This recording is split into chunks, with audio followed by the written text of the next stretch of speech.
Okay.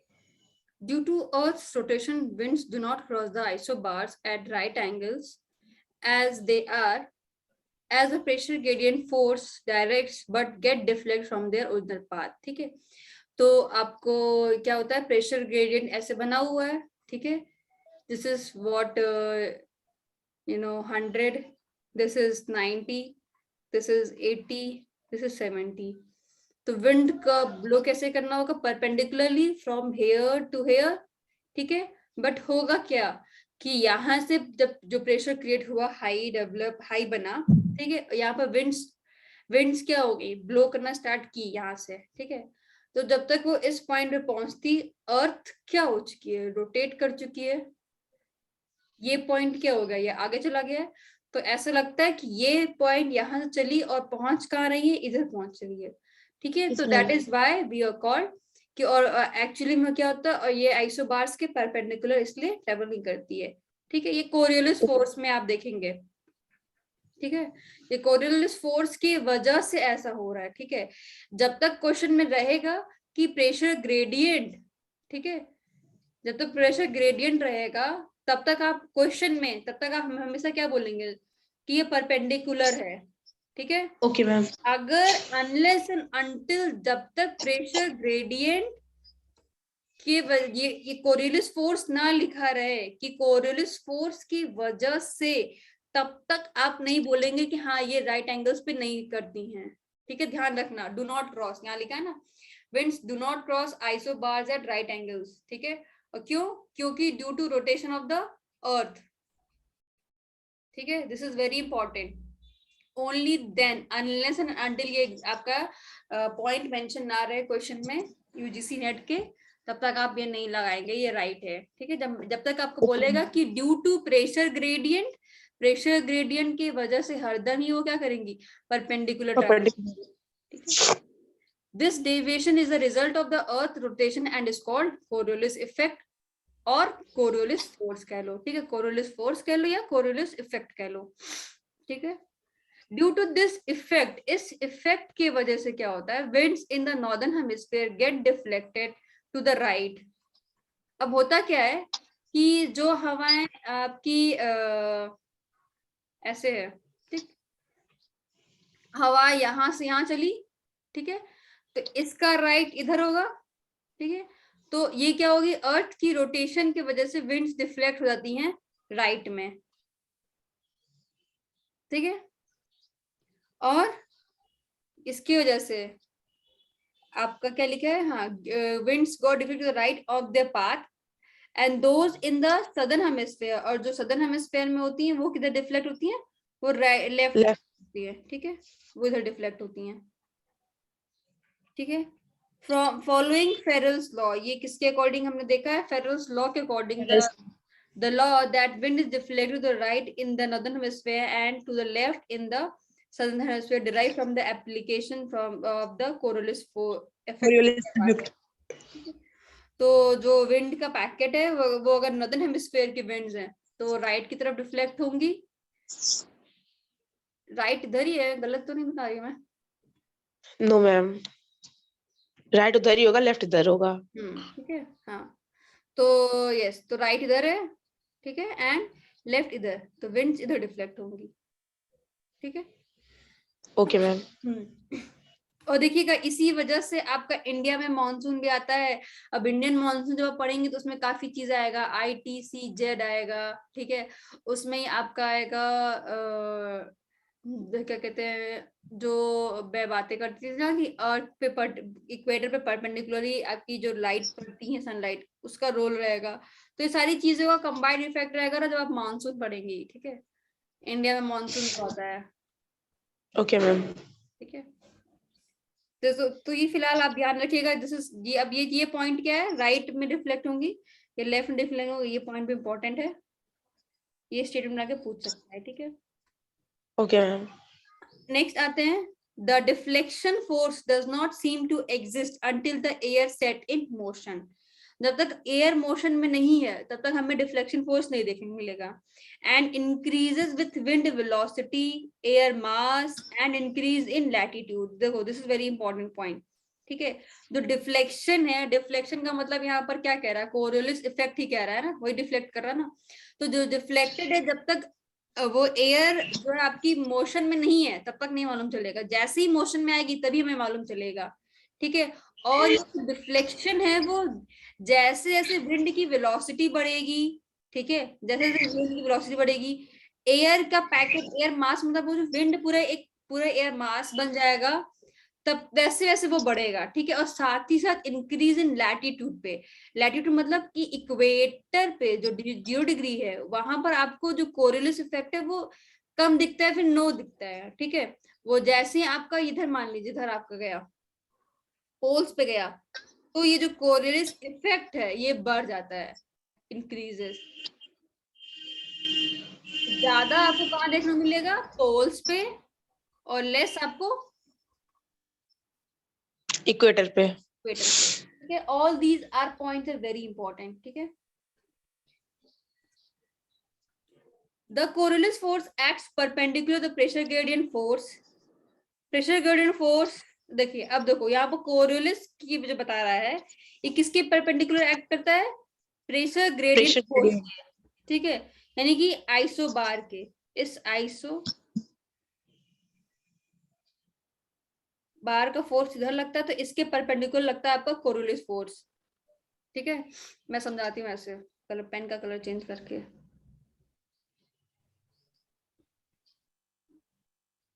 ये है आपका आइसो बार, ठीक है। Yes ma'am. इस पे प्रेशर लगा, ये आपका हाई था, ये आपका लो है, ठीक है।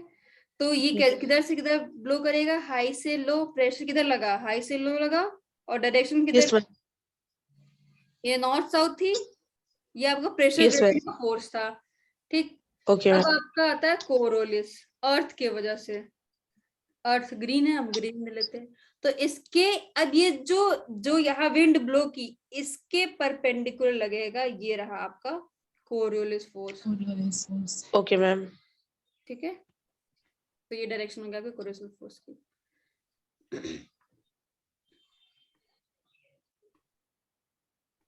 ठीक है। As a result of these two forces operating perpendicular to each other in low pressure areas, winds blow around it, ठीक है। जब एक दूसरे के परपेंडिकुलर ही ये फोर्सेस काम करती है, तो क्या होता है ना कि विंड्स भी क्या होता है, घूमने लगती हैं, ठीक है। देखो अब ये बल यहाँ लगा रही है, इसके बल लगा रही है, यहाँ पर बल लगा रही है, तो विंड क्या होगी, इधर घूम गई। फिर कोई हवा आएगी, उसके फिर कोरियोलिस बोलने लगे, विंड क्या हो जाएगी, घूम जाएगी। तो क्या होता है, विंड इसीलिए साइक्लोनिक पैटर्न बना लेती है कि घूमने लगती है विंड, ठीक है। एक तो यहाँ से ओके यहाँ मैम। की बल लग रहा है, ठीक है, वो इसको यहाँ मूव करा दे रही है, फिर जहां से यहाँ मूव करा दे रही है, फिर जो दूसरी हवा आ रही है उसको भी यहाँ मूव करा दे रही है, हमेशा उस प्रेशर के परपेंडिकुलर कर दे रही है। तो वो क्या होगा, डिफ्लेक्ट हो जाती है विंड, और वो होता क्या है, वो सर्कुलर पैटर्न फॉलो कर लेती है, ओके मैम। ठीक है। तो इसलिए साइक्लोनिक कंडीशंस कहते हैं उसको बनने की, ठीक है। अब ये देखो एक पॉइंट है यहाँ पर, why there are no tropical cyclones at the equator, equator पे ट्रॉपिकल साइक्लोन्स क्यों नहीं देखने को मिलते हैं। The coronal force is directly proportional to the angle of latitude. It is maximum at the poles and absent at the equator. जब equator पे, ये जो इक्वेटर का पोर्शन है, ये इधर देखो गौर से, जो इतना पोर्शन है इस पे आपका कोरियोलिस बल काम ही नहीं करता, जीरो है, ठीक है।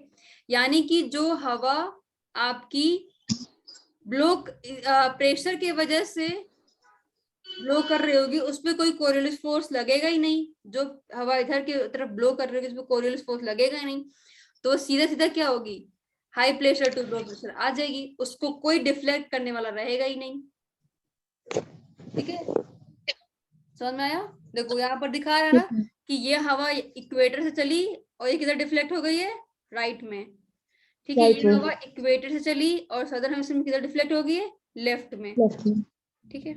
और मगर इक्वेटर पे क्या होगा, इक्वेटर पे देखो वो कुछ हद तक सीधी है, तो because of absence of at the equator Coriolis force is zero, wind blow perpendicular to the isobar, the low pressure gets filled instead of getting intensified. that is there is no spiraling of air due to zero Coriolis effect. The winds directly gets uplifted vertically to form thunderstorm. ठीक है, तो वहां cyclone ना होके वहां क्या आता है, दिखता है आपको थंडरस्टॉर्म देखने को मिलता है. ठीक है, साइक्लोन्स ओके को मैम. आपके ऐसे ना चक्रवात होते हैं, जो ये यस चक्रवात मैम. है, ठीक है, ये होता है. और थंडरस्टॉर्म क्या होता है, तेजी से हवा आना, तेजी से, जो आंधी तूफान होता है ना, आंधी तूफान देखा है ना आपने. बिजली का भी चमकना और फिर हवा हाँ ऐसा करके हाँ हाँ आंधी हाँ और बिजली होती है. हाँ. तो आंधी कैसे आती है, आंधी आंधी बिकॉज ऑफ क्या होता है, हम लोग जब भी बहुत आप तेजी से. हाँ हाँ, आपने देखा होगा. स्पीड ऑफ विंड बढ़ जाती है.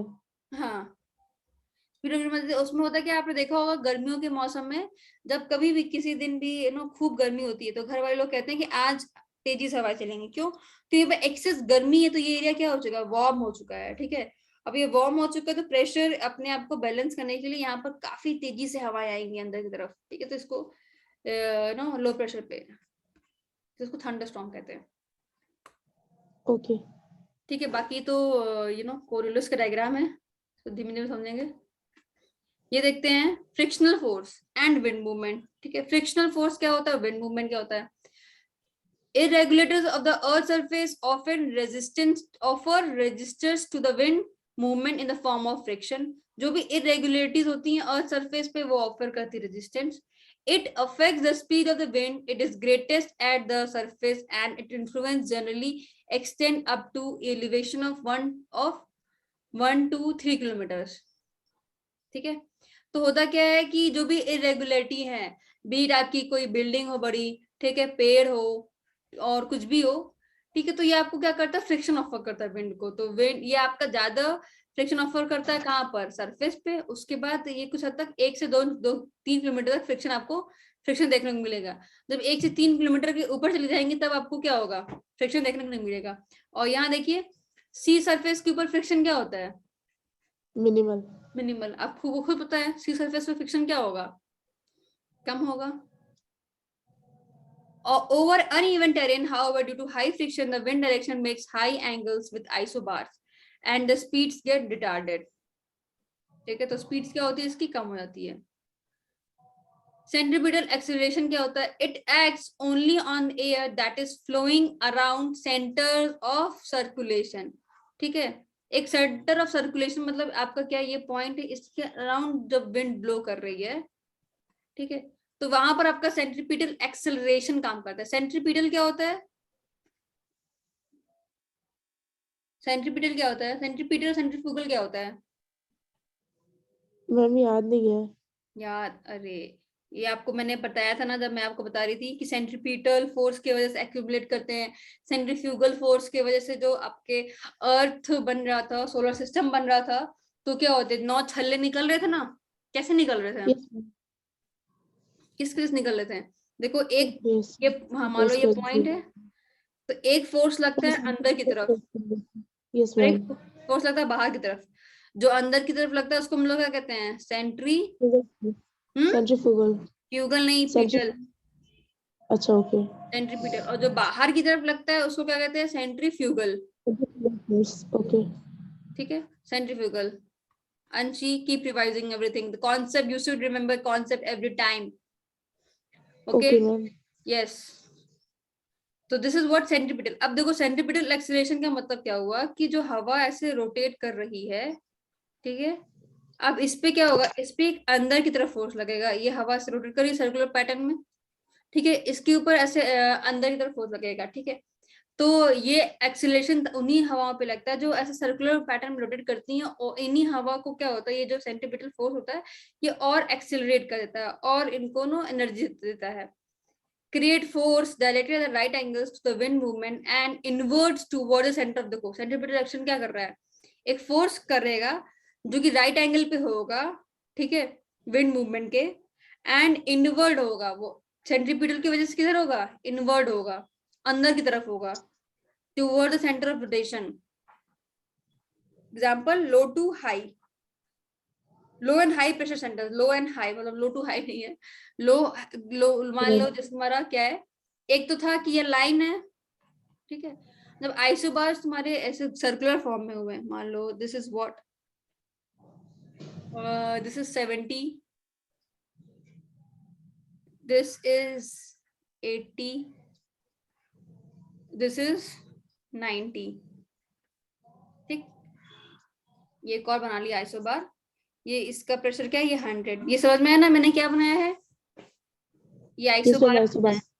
ठीक, अब आइसोबार्स है ये सर्कुलर फॉर्म में हो गए हैं। ठीक है, ये सारे पॉइंट्स पे क्या है आपके, हाई प्रेशर 100 है, फिर नीचे नीचे। अब देखिए क्या होगा, अभी भी किधर की तरफ आएंगे सारी हवाएं, हाई टू लो।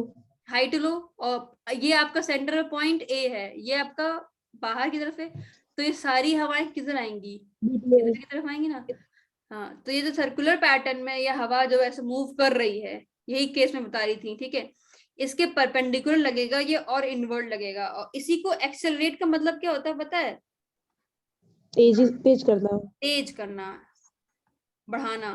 ठीक, तो ये इनवर्ड को ही वो करेगा, एक्सेलरेट करेगा। ठीक है,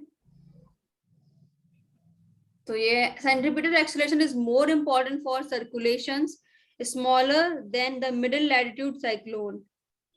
ठीक है, जो मिड लैटिट्यूड में साइक्लोन होते हैं, ठीक है, और जिनकी साइज छोटी होती है, उसमें सेंट्रीपिटल एक्सेलरेशन ज्यादा काम करता है।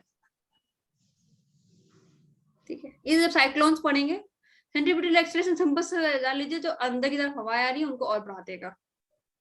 Okay ma'am. अब देखो, ये टॉपिक बहुत इंपॉर्टेंट है। ये इससे अक्सर यूपी आपका यूजीसी नेट में क्वेश्चन पूछा है। This topic is very important, very important, very important, और इसको आराम से समझना बहुत आसान है। ठीक, अब तक समझ में आया ना? यस मैम, अभी तक आ गया एकदम से। हाँ, तो अभी भी आगे भी समझ में आएगा। और ये से क्वेश्चन पूछता है। ठीक है, the velocity and direction of the wind are the net result of the wind generating forces। ठीक है, मतलब वेलोसिटी एक तो खुद हवा की स्पीड, और हवा का क्या है, डायरेक्शन, रिजल्ट है किसका, विंड के जनरेटिंग फोर्सेस की वजह से। ठीक है, winds in the upper atmosphere, ये यहाँ इस लाइन से समझो। यहाँ से जो विंड अपर एटमॉस्फेयर में है, अभी किसने है यहाँ पर, क्या है, 2 से 3 किलोमीटर की बात हो रही है। अब अभी तक क्या था, हम लोग सरफेस पे थे, now we are at upper atmosphere. उसकी हाइट बोल दिया गया है कि मान लो समवेयर सरफेस यहाँ है। ठीक है, तो 1 किलोमीटर के ऊपर, 1 किलोमीटर बहुत होता है, ठीक है, अराउंड 1000 मीटर के ऊपर, या अभी एकदम हवा में बात कर रहे हैं जब हम 2 से 3 किलोमीटर अबव हैं सरफेस पे, वहां पर क्या होगा हवाओं के साथ, वहां देखना है हमें। ठीक है, 2-3 kilometre above the surface are free from frictional. अब जब यहाँ 1000 मीटर के ऊपर है, तो यहाँ पर चाहे बिल्डिंग हो, चाहे पेड़ हो, चाहे कुछ हो, कुछ भी नहीं आएगा। तो यहाँ इस एरिया में क्या हो जाएगा, no friction. No friction, okay. यहाँ पर कोई फ्रिक्शन मिलेगा ही नहीं मिलेगा, यहाँ पर हवाएं आराम से बहेंगी। तो free from frictional effect of the surface and are controlled by the pressure gradient. Pressure gradient वही हाई प्रेशर, लो प्रेशर। ठीक है, और क्या लगेगा यहाँ पर, कोरोलिस फोर्स। जब हवाएं सरफेस पे थी तब 3 फोर्सेस थी, जब हवाएं सरफेस से ऊपर आ गई हैं, ठीक है, एटमॉस्फेयर में आ गई है 200 किलोमीटर, तब केवल 2 फोर्सेस हैं। ठीक है, एक है प्रेशर ग्रेडियंट फोर्स और एक प्रेशर ग्रेडियंट। यस, ठीक है। When isobars are straight and when there is no friction, the pressure gradient force is balanced by Coriolis force। Balance का मतलब समझती हो? मैम जब वो इक्वल कर देगा, लाइक अगर हाई टू लो करेगा तभी तो वो बैलेंस होगा। देखो, हाँ बिल्कुल, ये आपने सीसॉ खेला ना, सीसॉ, ये आपका सर्कल होता है, यहाँ पर ये होता है, एक पटर लगा होता है। ठीक है, यहाँ पर अगर वेट ज्यादा है तो ये ऊपर रहता है। ठीक, यस मैम। अब अगर यहाँ वेट ज्यादा कर दो तो ये ऐसे हो जाएगा, है ना। अगर दोनों जगह बराबर कर दो तो बैलेंस हो जाएगा। Yes ma'am. इसका मतलब क्या, जितना बल यहाँ लगा रहे हो उसी के अपोजिट उतना बल यहाँ लगा दो। ठीक, बराबर हो गया ये। ठीक है, अब समझ लो, ये एक रस्सी है। ठीक है, ये ए पर्सन खींच रहा है, ये रस्सी का दूसरा छोर है, ये पर्सन इधर खींच रहा है। ठीक, डायरेक्शन किधर है, ये इसको बैलेंस रखने के लिए जितना ए लगा रहा है फोर्स उतना ही बी लगा देगा, तो क्या कोई खींचेगा? No ma'am. ये इधर बैलेंस हो जाएगा, ये इधर बैलेंस हो जाएगा, ठीक। तो बैलेंस यहाँ पर समझ में आया? जो प्रेशर ग्रेडियंट का फोर्स है उसको कौन बैलेंस कर दे रहा है? जो प्रेशर ग्रेडियंट महाशय ए है, तो कोरियोलिस महाशय क्या है? बी है। तो ये दोनों आमने सामने बल लगा दे रहे हैं, तो कोई मूवमेंट नहीं होगा, वहीं रहेगा, ठीक। तो अब देखो यहाँ पर लाइन ध्यान समझना, व्हेन द आइसोबार्स, अब देखो ये आपका क्या है, ये जो डायग्राम है ये एक लाइन है आइसोबार, इसमें क्या लिखा है? 704 मिली बार, ठीक। ये लाइन क्या है? दूसरी आइसोबार, इसमें क्या है? 708 मिली बार।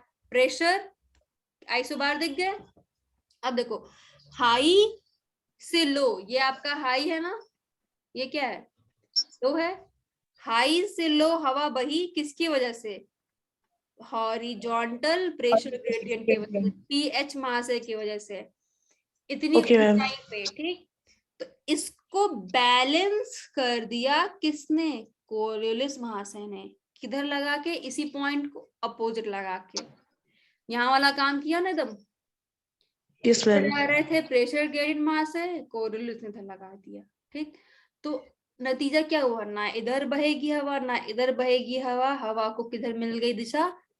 इधर, वर्टिकली, इन दोनों के ही बीच में। और किसके बराबर? इसके इसके पैरेलल, ठीक। Okay ma'am. तो जो अब जो रिजल्टेंट आया, रिजल्ट क्या आएगा? रिजल्टेंट यहाँ देखना ध्यान से, resultant parallel to the isobars. Yes, ठीक। जो यहाँ पर रिजल्ट आ रहा है उसमें क्या हो गया? हवा जो है ब्लो कर रही है किधर? पैरेलल टू द, पैरेलल समझते हैं आप ना? कि ये अभी डायग्राम भूल जाइए, ये भूल जाइएगा, ये वाला, ये सदर्न हेमिस्फीयर वाला है, ध्यान रखिएगा। Okay ma'am. यही ध्यान रखिए। तो इसके और इसके पैरेलल ब्लो कर दी हवा, और इस हवा को वी को, जो वी महाशय निकल के आए, इनको क्या कहा गया है? Geostrophic wind. और ये कहां पर आपको देखने को मिलती है? 2 से 3 kilometre above the surface. Surface, ठीक। अभी भी कोई doubt? No ma'am. Geostrophic wind आपको कहाँ देखने को मिलेगी? सबसे पहली बात ये बताइए। 2 to 3 kilometre above the surface. यानी कि ऊंचाई पे, है ना? सिंपल भाषा में कहें तो क्या? ऊंचाई पे, सतह पे नहीं मिलेगी, ठीक। दूसरी बात, जियोस्ट्रॉफिक विंड के लिए, वी महाशय के लिए आपके दो महाशय होने चाहिए ना? कौन कौन से? एक ये आ गए, कोरियोलिस फोर्स, आ गए हॉरिजॉन्टल प्रेशर ग्रेडियंट, ये दोनों ही क्या करेंगे आपस में? क्या कर लेंगे? बैलेंस। बैलेंस। इस वजह से जो है, जो आपका जियोस्ट्रॉफिक विंड है वो किसके पैरेलल फ्लो करेगा? आइसोबार। ओके, ठीक है। This is very important, very important, very important.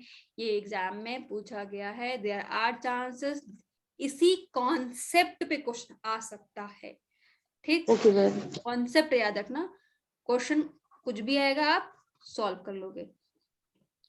The wind movement around a low is called cyclonic circulation। अब देखो ये तो अलग चीज है, ठीक है। जो जहां पर भी लो प्रेशर होता है ना और वहां पर हवाएं बह रही होती, ऐसे समझो, ये देखो, ठीक है। ये आपका लो था, ठीक, अंदर की तरफ हवाएं आ रही थी, इसको हम लोग साइक्लोनिक कहते हैं। ये आपका लो प्रेशर था, हाई से लो आएंगी ना, तो लो की तरफ हवाएं आएंगी। देखो यहाँ पर देखो ये डायग्राम, ठीक है। तो जो जब लो प्रेशर होता है और हवाएं अंदर आती हैं तो उसे हम लोग साइक्लोनिक कहते हैं, ठीक। और जब हाई होता है तो हवा, हाई से क्या होगा? हवाएं बाहर जाएंगी, ठीक है। हवाएं बाहर जा रही हैं तो इसको क्या कहते हैं हम लोग? एंटी साइक्लोन कहते हैं। देखो सरफेस पे क्या बन गया यहाँ पर? ये सरफेस है ना, सरफेस पे क्या बन गया? Anti cyclone. और ये क्या बन गया सरफेस पे? साइक्लोन। साइक्लोन, ठीक। तो लो प्रेशर जहां है सरफेस पे उसको ही हम लोग क्या कहते हैं? साइक्लोन। अब कितना इंटेंसिव है, जितना इंटेंसिव है उतना तबाही मचाएगा, और जितना ही कम इंटेंसिव है उतना ही क्या करेगा? पता ही नहीं चलेगा, साइक्लोन बना, खत्म हो गया, ठीक। Yes ma'am. और जहां कहीं भी हाई प्रेशर है और वो अगर इंटेंसिव है इंटेंसिव मतलब बहुत तेज है उसमें, तो वो क्या करेगा, वो तबाही मचाएगा। अगर लेस इंटेंसिव कहीं पर एंटी साइक्लोन बना और वो क्या हो गया, खत्म हो गया, तो वो पता ही नहीं चलेगा। Okay ma'am. ये भी ध्यान रखिएगा, आज काफी चीजें कॉन्सेप्ट बेस्ड हैं अंशी, ठीक है। Just keep your eyes ears yes open. आज रिपीट भी करूंगा मैम से। यार यस, कॉन्सेप्ट है। सो इसके बाद फिर आपके फिर आसान आ जाएगा, ज्यादा डिफिकल्ट नहीं आएगा। The wind okay ma'am. or wind circulation at the earth's surface around a low and high on many occasions is closely related to wind circulation at higher level। होता क्या है कि जब भी विंड मूवमेंट और wind circulation earth surface की तरफ हो रहा है, अर्थ सरफेस, ये देखो सरफेस है ना, ये सरफेस, ये लो और हाई के अराउंड, ठीक। तो वो क्या होता है कि विंड सर्कुलेशन होता है हायर लेवल पे। देखो ऊपर भी क्या हो रहा है, देखो हाई है तो यहाँ पर हवा क्या आ रही है, नीचे की तरफ आ रही है, ऊपरी हिस्से में। ये आपका ट्रोपोस्फेयर पे काम हो रहा है। ट्रोपोस्फेयर समझ लीजिए, या तो फिर आपका ना 2 से 3 किलोमीटर की डिस्टेंस जो है, 4 किलोमीटर 5 किलोमीटर भी सब काम हो रहा है, ठीक। और ये क्या है आपका सरफेस पे 0 किलोमीटर, ठीक है ना। ये चीज समझ में आई ना, ये दो दो प्लेट्स, दो ऐसा क्यों बनाया गया है, यस मैम। ठीक है। Generally over low pressure area the air will converge and rise. Low pressure पे एयर कन्वर्ट होगी और राइज करेगी। और high pressure area air will subside from the above and diverge at the surface. और यही सब आपका high pressure, low pressure, subside हो रही है एयर, ठीक है। एयर देखो यहाँ पर क्या कर रहा है, राइज कर रही है लो प्रेशर पे। यही सब आगे चल के आपका जो कॉन्सेप्ट है प्रेशर बेल्ट्स का, डोलड्रम का, इक्वेटर पे आपका बनेगा डोलड्रम, उसके बाद बनेगा फिर हाई प्रेशर, फिर लो प्रेशर, फिर हाई। ये जो प्रेशर बेल्ट है ये आपको वो समझने में काम करेगा, प्रेशर बेल्ट का काम करेगा समझने में। दूसरा आपका क्या बनता है, एक और कॉन्सेप्ट बनता है आपका कि एक इक्वेटर से ही बनेगा आपका Hadley cell, Ferrel cell, polar cell, ये आपकी सेल्स बनती हैं एक, ओके मैम। तो ये सब आपका काम आएगा। तो ये सब क्या, एयर कहीं आपकी क्या हो रही है, सबसाइड हो रही है, एक एयर क्या हो रही है, कहीं आपकी राइज हो रही है, ठीक है। और वो आपका लो प्रेशर बन रहा है, आपका कहीं हाई प्रेशर बन रहा है। तो ये सब आपका जो बन रहा होगा उसको पूरा पूरा बेल्ट बना के हम लोग दिखाएंगे कि अर्थ के कहाँ ग्लोबली कहाँ कहाँ आपका है ना ऐसा होगा। और इसी प्रेशर बेल्ट, इसी सर्कुलर से ही आप फिर आगे समझेंगे कि नो मॉनसून, ओके। कॉन्सेप्ट आएगा आपका ITC जेट का, डोलड्रम का, ठीक है। Okay ma'am. एक बार समझ आएंगे तो आपको समझ आएगा, वेरी इजी, नॉट डिफिकल्ट। देखो यहाँ पर फिर समझो, देखो लो है ना, तो क्या कर रही है, हवाएं कन्वर्ट कर रही हैं और कन्वर्ट से टकरा के ऊपर जा रही हैं और ऊपर जाके डाइवर्ट कर जा रही है।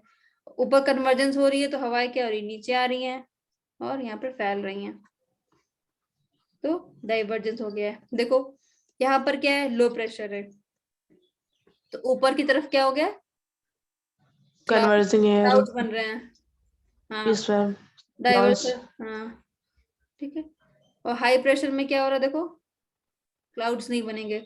जो भी क्लाउड कैसे बनेंगे, हवाएं सारी नीचे आ जा रही हैं, हाँ ठीक एट द है। सरफेस साइड पे अब आएगी। ये जो ये हाई प्रेशर एरिया और ये जो डायग्राम है, जहां पर हाई प्रेशर है वहां पर क्लाउड्स नहीं है, वहां पर सन है, ठीक है। तो हाई प्रेशर एरिया जहां होता है वहां पर ही आपको बेल्ट में, जो हाई प्रेशर बेल्ट की मैंने बात की थी ना, वहां पर ही आपको क्या देखने को मिलेगा,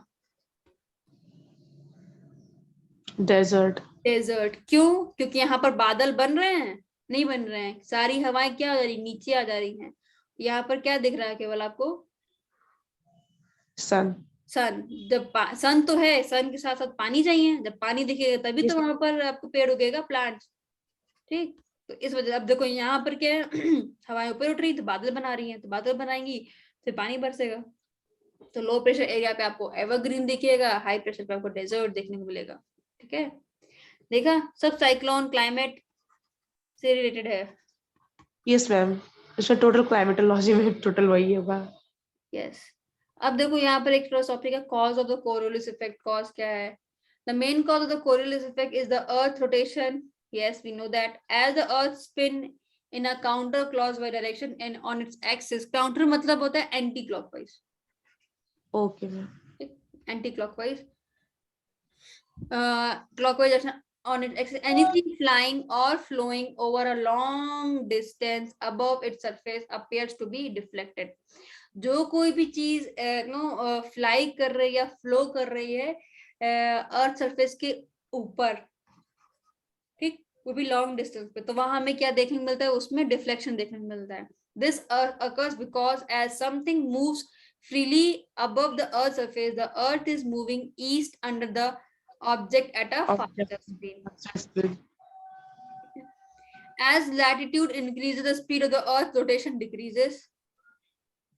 देखो जहां पर लैटिट्यूड, अब देखो यहाँ पर समझना है, ये आपका अर्थ है, अर्थ का लैटिट्यूड इंक्रीज कर रहा है यहाँ पर, तो यहाँ पर आपका जो स्पीड होता है, अर्थ की स्पीड कम है, ठीक, मगर कोरियोलिस इफेक्ट क्या है, ज्यादा है. दोनों क्या इनवर्सली प्रोपोर्शनल है, ठीक. ये आपका हाँ कोरियोलिस है, ठीक है, तो आपका उल्टा है, अर्थ की रोटेशन डिक्रीजेस, हाँ स्पीड रोटेशन की, ठीक है. तो जहां पर ये ज्यादा है वहां पर ये कम है, जहां पर ये कम वहां पर ये ज्यादा है, ठीक है. A plane flying along the equator itself would be able to continue flying on the equator without any apparent deflection. जो इक्वेटर पे है वो इक्वेटर पे रहेगी. Little to the north or south of the equator, the plane would be deflected. ठीक, अब plane तो उड़ेगी यहाँ से तो तक अर्थ यहाँ चली जाएगी, ठीक है. तो अगर प्लेन को यहाँ से यहाँ जाना है तो ज्यादा ट्रेवल करना पड़ेगा ना, ठीक. अगर प्लेन को यहाँ से यहाँ आना है तो कम ट्रेवल करना पड़ेगा, क्योंकि अर्थ ऑलरेडी आगे आ जाएगी उस पॉइंट पे, तो वो आराम से ट्रेवल कर लेगा, ठीक है. In addition to the speed of the Earth's rotation, the latitude and Earth rotation and latitude, the faster the object itself is moving, the more deflection there will be. ठीक है. Impact क्या होगा? Some of the most important impacts of the Coriolis effect in terms of geography are the deflection of the winds and currents in the ocean. ठीक है. और man made में क्या आता है? प्लेन और मिसाइल्स. तो ये भी लाइन इंपॉर्टेंट है जो ब्लू कलर की है, कि एक तो ज्योग्राफी के पॉइंट ऑफ व्यू से देखें तो हमें दो जगह देखने को मिलता है, विंड आपकी है और दूसरी करंट. यहाँ देखो बात किया मगर किसमें, ओशियंस में. Yes ma'am. ठीक है, करंट बहती है तो उसमें भी आपको डिफ्लेक्शन देखने को मिलेगा, ठीक है. तो ये आपका आज का टॉपिक. आज मैं सोची थी आपको ना प्रेशर बेल्ट भी पढ़ा दूंगी, बट आज पढ़ेंगी तो आप कंफ्यूज कर जाएंगी, ठीक है. कल आई ट्राई कि आपकी क्लास एक्सटेंड हो. Okay ma'am.